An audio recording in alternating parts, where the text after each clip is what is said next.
오늘 우리가 함께 읽은 하나님의 말씀은 여호수아서 18장의 말씀입니다. 여호수아서 18장 1절부터 28절까지의 말씀을 한 절씩 교독하시겠습니다.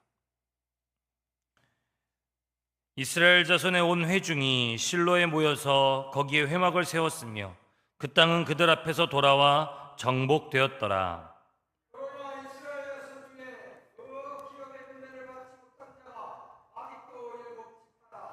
여호수아가 이스라엘 자손에게 이르되 너희가 너희 조상의 하나님 여호와께서 너희에게 주신 땅을 점령하러 가기를 어느 때까지 지체하겠느냐?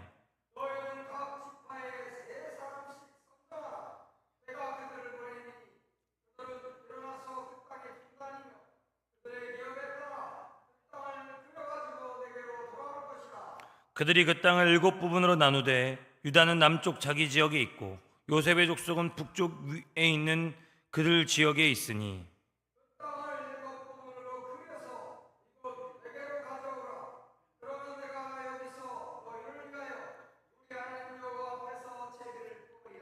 레위 사람은 너희 중에 분깃이 없나니 여호와의 제사장 직분이 그들의 기업이 됨이며 갓과 르우벤과 므낫세 반지파는 요단 저편 동쪽에서 이미 기업을 받았나니 이는 여호와의 종 모세가 그들에게 준 것이니라 하더라.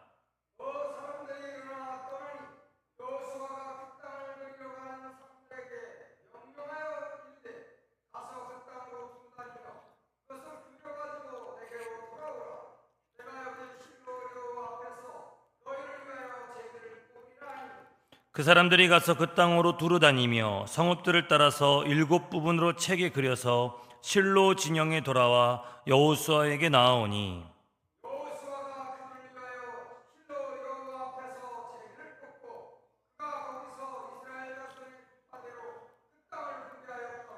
베냐민 자손 지파를 위하여 그들의 가족대로 제비를 뽑았으니 그 제비 뽑은 땅의 경계는 유다 자손과 요셉 자손의 중간이라.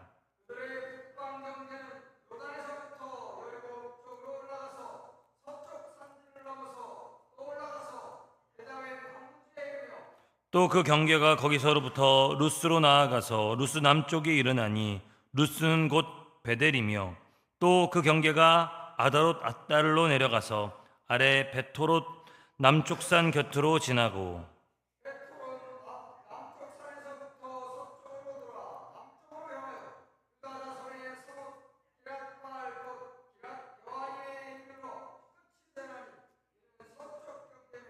남쪽 경계는 기란 여아린 끝에서부터 서쪽으로 나아가 넷도아물 근원에 이르고 르바임 골짜기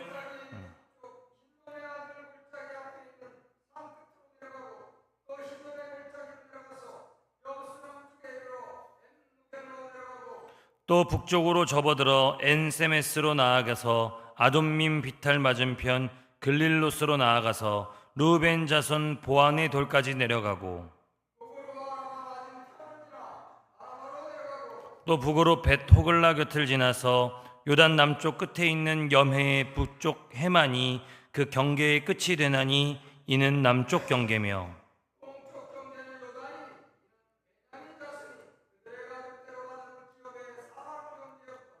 베냐민 자손의 지파가 그들의 가족대로 받은 성읍들은 여리고와 벳호글라와 에메크시스와 아윈과 바라와 오브라와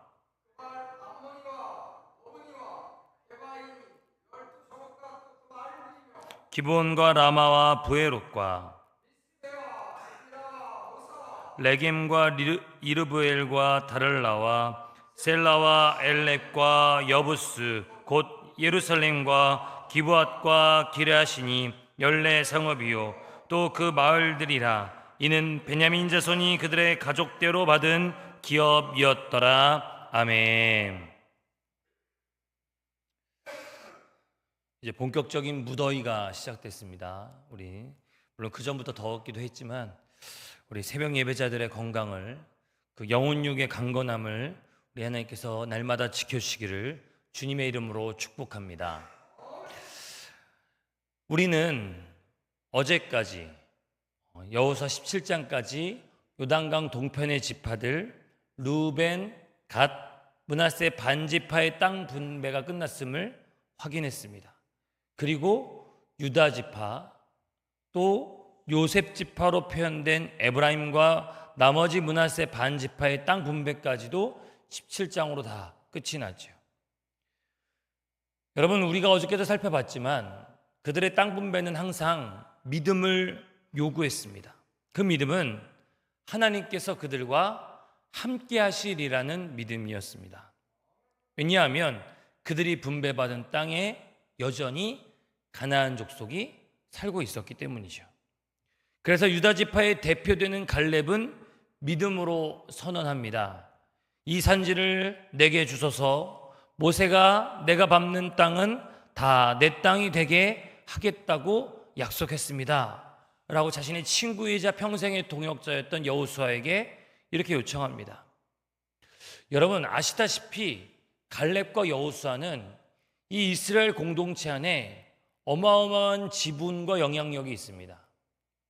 기억하시다시피 그 옛날 12 정탐꾼들 가운데서 제대로 된 고백, 제대로 된 믿음의 반응을 보였던 사람은 오직 여호수아와 갈렙뿐이었죠.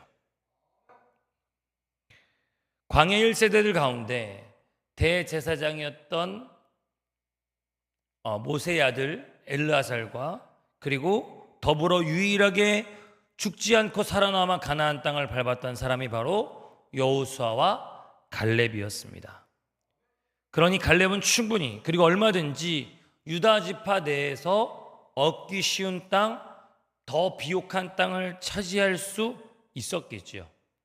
그런데 그가 올라간 땅은 사실 누구나 꺼려하는, 다른 정탐꾼들이 과거에 보고 자신들을 메뚜기라고 스스로 깎아내리게 만들었던 바로 아낙 자손들의 땅 헤브론이었습니다.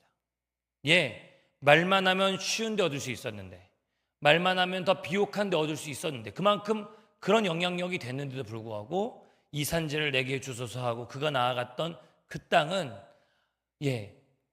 골리앗의 선조라고 알려져 있고 아낙 자손 거인 족속이었던 바로 그들이 다스리고 있었던 헤브론 땅, 얻기 힘든 땅, 누구나 얻기를 원치 않았던 그 땅으로 갈렙이 올라갔다는 거죠. 에브라임과 므낫세 지파는 어떠했습니까? 땅의 부족함을 들어서 어저께 요청하니까 여호수아가 뭐라고 얘기하냐면 가나안에 철병거가 있는 땅을 주면서 너는 큰 민족이요 큰 권능이 있다. 그리고는 가나안 땅이 비록 철병거를 가졌을지라도 그들이 비록 강할지라도 내가 능히 그를 쫓아내리라 라고 격려합니다. 갈렙만큼이나 믿음이 요구되었던 것이 바로 에브라임과 므낫세 반지파가 차지한 요단강 서쪽의 땅입니다. 여기서 우리는 여호수아와 사사기를 관통하는 또 다른 중요한 주제를 하나 이야기하지 않을 수 없습니다. 바로 여호와의 전쟁이라는 개념입니다. 여호와의 전쟁이라는 것은요, 여러분 우리 성도님들은 성경을 통해서 무시로 자주 확인하실 수 있는 개념입니다.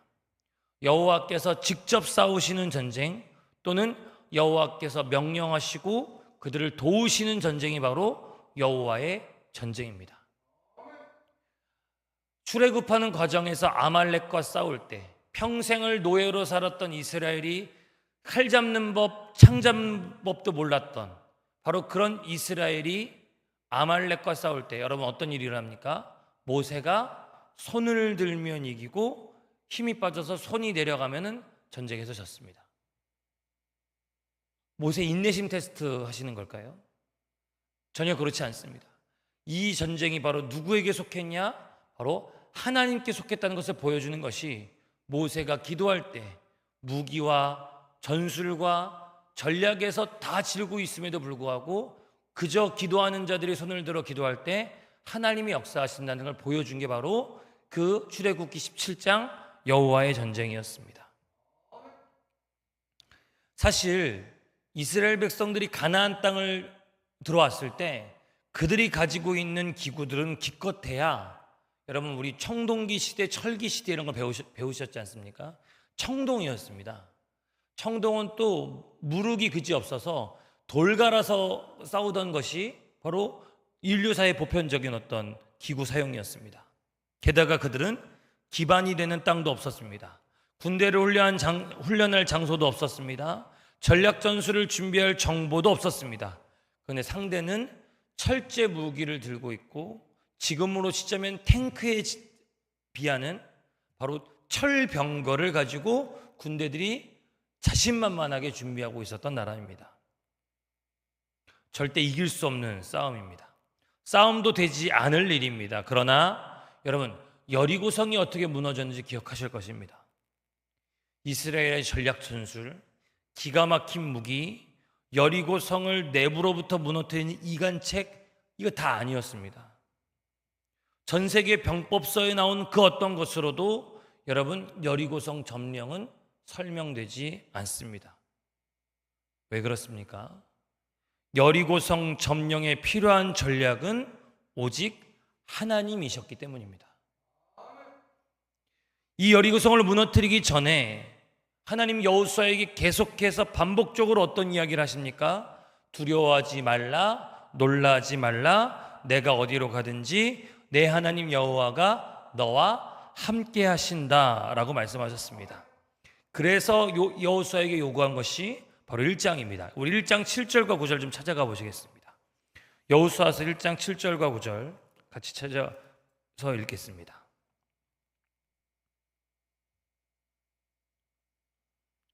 (1장 7절과 9절입니다) 7절부터 9절입니다. 시작.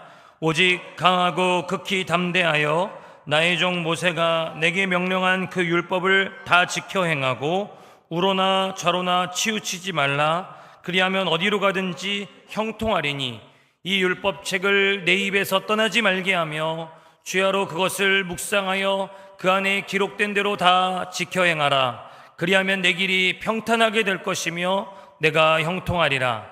내가 내게 명령한 것이 아니냐. 강하고 담대하라. 두려워하지 말며 놀라지 말라. 내가 어디로 가든지 내 하나님 여호와가 너와 함께 하느니라 하시니라. 아멘. 여호수아에게 말씀하신, 여러분, 이 가장 기초적이고 가장 핵심적인 하나님의 이 권면이 결코 여호수아에게만 국한되지 않았던 겁니다. 이스라엘 12지파가 주야로 말씀을 묵상하며 좌로나 우로나 치우치지 않을 때 그들은 하나님이 비로소 우리와 함께 계신다는 사실을 비로소 깨달을 수 있었습니다. 그렇게 갈렙이 헤브론으로 가고 에브라임이 가나안 철병가와 싸우고 그렇게 말도 안 되는 전쟁에서 승리하게 될 때 그들은 믿음으로 나아간 그들의 발걸음을 하나님이 인도하고 계심을 비로소 발견하게 되었습니다. 이것이 바로 여호와의 전쟁이었습니다. 그러니 여호수아에게 요구하셨던 두려워하지 말고 놀라지 말며 오직 하나님만 신뢰하라고 하는 믿음, 이 산지를 주기만 하면 내가 밟을 것이고 그러면 저 땅은 우리 땅이 되리라고 하는 믿음, 비록 강할지라도 능히 쫓아내리라는 말씀을 믿는 믿음을 통해 여호수아뿐만 아니라 갈렙을 비롯한 유다 지파도, 그리고 요셉 지파로 대표된 에브라임과 므낫세 반지파도 다 같이 여호수아에게 주셨던 이 말씀을 경험하고 이 말씀을 통해 하나님을 경험할 수 있었던 것이죠. 우리의 삶에 해결되지 않는 문제의 방법이 오직 하나님 되어주시기를 간절히 소망합니다. 사람 찾아가고 세상 뒤져보고 방법을 어떻게든 마련해보다가 안 돼서 하나님께 돌아오는 것이 아니라 처음부터 우리 주님, 우리의 대장 되어주시고 앞서 싸워주심으로 오직 믿음과 순종으로 그 길을 따를 수 있게 되기를 주님의 이름으로 축복합니다. 또 하나 18장을 통해 기억해야 될 것은, 그래서 이 믿음의 싸움, 여호와께서 앞서 싸우시는 여호와의 전쟁을 기다리며 주신 땅을 믿음으로 취하는 싸움이 유다 지파의 갈렙이나 므낫세 지파, 에브라임 지파만의 것이 아니라는 사실이죠. 우리 2절부터 오늘 본문 2절부터 4절까지 읽겠습니다. 2절부터 4절까지입니다. 시작. 그러나 이스라엘 자손 중에 그 기업의 분배를 받지 못한 자가 아직도 7지파라. 여호수아가 이스라엘 자손에게 이르되 너희가 너희 조상의 하나님 여호와께서 너희에게 주신 땅을 점령하러 가기를 어느 때까지 지체하겠느냐. 너희는 각 지파에 3사람씩 선정하라. 내가 그들을 보내리니 그들은 일어나서 그 땅에 두루다니며 그들의 기업에 따라 그 땅을 그려가지고 내게로 돌아올 것이니라. 아멘. 이제 이 싸움은 남겨진 7지파의 싸움이 되어야 합니다. 모든 신앙 공동체는 여러분 소수의 공동체가 아니라 모두의 공동체가 되기를 희망합니다. 소수의 몇몇만 믿음으로 반응하고 소수의 몇몇만 헌신의 삶을 살며 소수의 몇몇만 하나님을 온전히 예배하는 것이 아니라요, 신앙 공동체 모든 구성원들이 믿음으로 반응하고 모든 구성원들이 헌신의 삶을 살며 모두가 하나님을 기뻐하고 예배하기를 하나님도 바라고 여기 새벽을 깨운 우리도 소망합니다. 이스라엘 향한 하나님의 마음 마찬가지셨겠죠.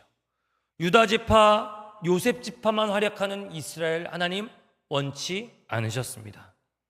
그래서 이스라엘 공동체의 위기가 찾아왔던 여러분 사사기 때에는요, 유다지파에서만 사사가가 나오고 요셉지파에서만 사사가 나왔던 것이 아니라요, 여러 지역, 여러 지파의 사람들, 심지어 연약하고 부족하다고 여겨졌던 지파에서도 사사들이 튀어나오기 시작합니다. 하나님이 부르신 것이죠. 각 지파, 각 지역마다 필요한 하나님의 사람들을 늘 부르셨던 것입니다. 이것을 봐서도 하나님은 이스라엘이, 그리고 이제는 교회가 몇몇만 몸부림치고 몇몇만 믿음의 선한 싸움하기를 원치 않으신다는 것을 우리가 확실히 알 수 있습니다. 우리 가정에서도 마찬가지입니다. 하나님이 원하시는 가정과 교회, 하나님이 꿈꾸시는 공동체 만들기 위해서 주님은 오늘 내가 남겨진 7지파처럼 이제 믿음으로 발걸음을 떼기를 원하십니다. 그런데 이 7지파의 땅을 분배하는 방법이 매우 독특한데요, 우리 8절부터 10절까지입니다. 8절부터 10절까지 마지막으로 읽겠습니다. 시작. 그 사람들이 일어나 떠나니 여호수아가 그 땅을 그리러 가는 사람들에게 명령하여 이르되 가서 그 땅으로 두루다니며 그것을 그려가지고 내게로 돌아오라. 내가 여기 실로의 여호와 앞에서 너희를 위하여 제비를 뽑으리라 하니 그 사람들이 가서 그 땅으로 두루다니며 성읍들을 따라서 7부분으로 책에 그려서 실로 진영에 돌아와 여호수아에게 나아오니 여호수아가 그들을 위하여 실로의 여호와 앞에서 제비를 뽑고 그가 거기서 이스라엘 자손의 분파대로 그 땅을 분배하였더라. 아멘. 그런데 여러분, 이 7지파의 사람들이 조사하고 온 땅 중에는요, 블레셋과 같이 철천지 원수와 붙어있는 땅도 있었습니다. 보다 더 비옥한 땅도 있었습니다. 그런데 거꾸로 한결같이 개척해야 되는 척박한 땅도 동시에 있었습니다. 아마 여러분 모두가 원하는 땅들이 있었겠죠. 모두가 가고 싶지 않은 땅들도 있었습니다. 근데 그 땅을 분배하는 방법이 지금 뭐라고 합니까? 제비 뽑기라고 합니다. 여러분, 자자손손 영원히 살아가야 될 땅입니다. 아들의 아들, 그 아들의 아들까지 계속해서 살아갈, 영원히 거하게 될 하나님의 약속이 있는 땅입니다. 근데 그 약속의 땅을 어떻게 뽑냐면 운에 맡겨놓은 것만 같은 방법, 제비뽑기로 뽑고 있습니다. 그런데 이 어리석어 보이고 무모해 보이는 이 방법 앞에 아주 중요한 문구가 있습니다. 10절을 보시면 제비를 누구 앞에서 뽑냐 하면 여호와 앞에서 제비를 뽑습니다. 단순히 운에 맡겨놓은 것이 아니죠. 갈등과 분쟁을 피하기 위해 이 어처구니 없는 방법을 선택한 것도 아닙니다. 하나님을 믿고 하나님을 의지하기에 하나님의 결정이 언제나 옳으셨음을 인정하기 때문에 제비를 뽑는 것입니다. 각자의 분량, 각자의 형편, 각자의 능력에 알맞는 땅을 하나님께서 주셨으리라, 뽑게 하셨으리라 그들은 고백하며 제비를 뽑은 것이죠. 때로는 아무 대책도 방법도 없어서 포기하고 그냥 내어 맡긴 것만 같아서 정말 아무것도 잡히지 않은 우리들의 삶이 마치 여호와 앞에서 제비를 뽑았던 것처럼 하나님, 내 삶이 여호와 앞에 서 있습니다, 우리 주님 앞에 서 있습니다라는 사실을 고백한다면 그때부터 우리의 삶은 나의 실패로 채워지는 것이 아니라 실수하지 않으시는 하나님의 섭리로 채워지게 될 줄 믿습니다. 그러니 더더욱 우리는 싸워야 합니다. 우리의 싸움을 싸워야 합니다. 베냐민은 베냐민대로, 이사가는 이사갈대로 싸워야 됩니다. 이미 주셨음을 믿고 담대히 주님과 함께 나아가 점령해야 됩니다. 1장에서 여호수아에게 주신 위로이자 사명이 이제 각 지파, 각 가문마다 주어졌습니다. 하나님 원하시는 이 신앙 공동체는 부르심을 입은 모든 이들이 각자의 삶의 현장, 각자의 사명의 자리에서 따로 또 같이 함께 싸워서 하나님이 승리하셨다라고 고백하는 공동체입니다. 우리 일상에서 여호와의 전쟁을 경험하며 오직 여호와 앞에 있다라고 우리의 삶을 고백함으로 실패가 아니라, 좌절이 아니라 하나님의 신실로 우리의 일상의 시간들을 차곡차곡 채워나가시는 새벽 예배자들 되시기를 주님의 이름으로 축복합니다.